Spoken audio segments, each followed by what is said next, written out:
Yo, my people, what's going on, man? It's your boy George. Hope you're all doing well and taking care of yourselves. In this video, we're going to be breaking down Pep Guardiola's complicated tactics versus Chelsea. Without wasting no more time, let's get straight into this one.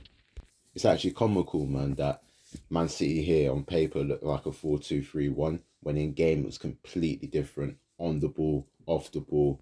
And to be honest, I think Manchester City needed that freshen up tactically. Last season, the box formation was looking stale at times, especially against teams like Man United that used two strikers to cover shadow the two DMs, making it hard for Man City to play down the centre. I'm not saying that the 3-2-5 formation has been found out. A lot of teams still use it in real life. You've got the likes of Bayer Leverkusen, even Chelsea under Maresca using the 3-2-5. But City and Pep Guardiola, they love to evolve their tactics, and this was perfect against Chelsea. And it almost looks like it's a diamond formation, 3-1-6. It's something that I think a lot of teams will start to do in real life now. Instead of using two double pivots, Man City actually had De Bruyne coming out on the flank, creating this overload on the left-hand side. And Chelsea really didn't know how to cope with that natural left-hand side overload. And Chelsea would try and shift all their players onto the left-hand side, but it leaves so much space on the right for the likes of Savino to get into 1v1 situations with the likes of Cucurella. So very complex system. They had Bernardo Silva in the 10 with Kovacic as the lone pivot, playing that Rodri role, and it really suited Kovacic. I thought he had a very good game. Overall, I think that City will probably use this formation during the season. Now we move on to the tactics. City, known to be a pressing team, they've done that effectively against Chelsea, and it helps that Man City use a diamond formation with so many players in the centre. So when they do lose the ball, Chelsea, City in the right positions to try and win the ball back. So I've gone with pressure after lost possession. Yes, they're still very much a possession-based team, so I've gone with slow build-up as well. Pretty much standard tactics here for Manchester City.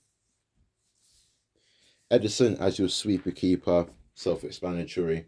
Man City do play over high line, so it does require a sweeper keeper in this system. So I've gone with basic instructions there for Edison. Diaz, Akanji, and Guardiola. These guys are your three centre backs now. They don't defend like this off the ball, it's in possession. And this helps Man City create that three at the back with the one in Kovacic and obviously the six offensive players. So I've just gone with balanced instructions on the centre backs. Nico Williams, I said Nico Williams, you know. Nico Lewis, excuse me, people.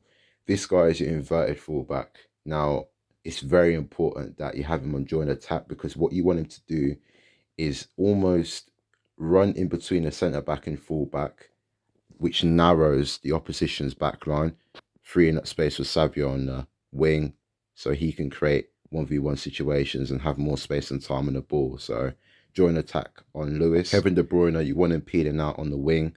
And one thing I've noticed in game is this natural rotation, this natural understanding with Kevin De Bruyne and Doku that you'll see. It's like when De Bruyne comes out wide and he starts to advance, Doku naturally comes inside, and that's something you've seen in Man City's game.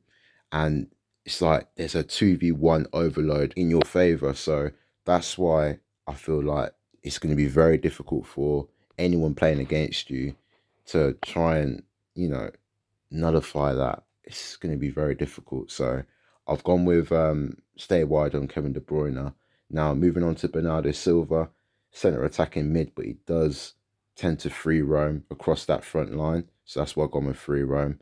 Doku, even though he's on stay wide, for some reason he likes to come inside as well. So I've obviously got the width from 95, so he will be hugging the touchline with Kevin De Bruyne. So I've left it on stay wide and nothing else.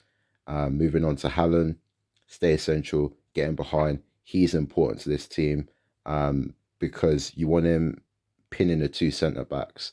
That is so important. Haaland's role is one of the most important roles in the City team. His presence alone is just, it speaks for itself. So that's why I've gone with stay central and getting behind. Now that's the end of the video, people. If you enjoyed it, make sure you like, make sure you subscribe. More videos coming. Take care. I'm out. Peace.